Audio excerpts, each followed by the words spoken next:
Selain Verdi Sambo, kasus kriminal penyalahgunaan narkoba Irjen Teddy Minahasa juga menarik perhatian banyak masyarakat.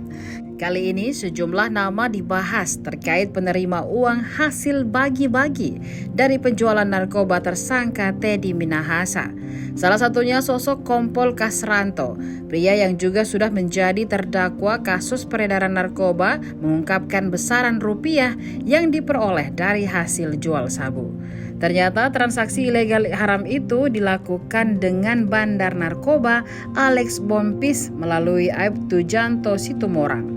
Selanjutnya, dari hasil menjual 1 kg sabu, Kasranto mendapatkan jatah sebesar 500 juta rupiah dalam bentuk tunai dari sang bandar. Uang tersebut kemudian dibagikan kepada Janto dan juga Linda Pujiastuti. Linda alias Anita Cepu dalam kasus ini berperan sebagai perantara sabu yang diperdagangkan. Kepada Linda, Kasranto menyerahkan 400 juta rupiah sebagai harga kesepakatan di awal. Selanjutnya 100 jutanya dipecah untuk upah. Kepada Janto, dia menyerahkan 20 juta sebagai upah telah menjadi kurir, sementara Anita mengambil 10 juta rupiah sebagai upah perantara. Bagi-bagi uang itu dilakukan ketiganya di daerah Kali Biru, Tanjung Priok, Jakarta Utara. Kala itu, Janto yang baru bertransaksi dengan Alex Bompis di Kampung Bahari diperintahkan Kasranto untuk ke Kali Biru. Linda pun turut dikabari Kasranto untuk langsung mengambil uang hasil transaksi dengan Alex Bompis tersebut.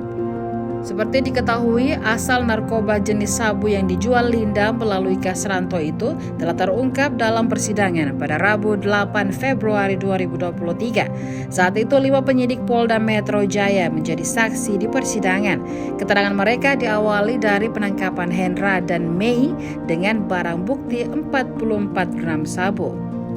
Lalu selanjutnya pria bernama Abeng mendapatkannya dari Ahmad Darmawan alias Ambon. Kemudian Ambon mengaku mendapatkan sabu dari mantan Kapolsek Kali Biru, Kompol Kasranto. Kasranto sendiri pun mengaku mendapatkan sabu dari seorang gerbong narkoba bernama Linda Pujiastuti alias Anita Cepu. Selanjutnya, Anita mengaku mendapatkan dari mantan Kapolres Bukit Tinggi AKBP Dodi Prawirandegara. Tim penyidik pun melakukan penjebakan agar Dodi datang ke kediaman Anita. Namun ternyata Dodi menyuruh orang kepercayaannya, Syamsul Ma'arif alias Arif, untuk berpura-pura menjadi dirinya. Apesnya, Arif pun tertangkap oleh tim penyidik. Kemudian dia pun diinterogasi. Dari Ariflah diperoleh keterangan bahwa Anita membeli sabu dari Dodi 1 kg seharga 300 juta. Uang tersebut pun telah diberikan Anita secara bertahap, yaitu 3 kali.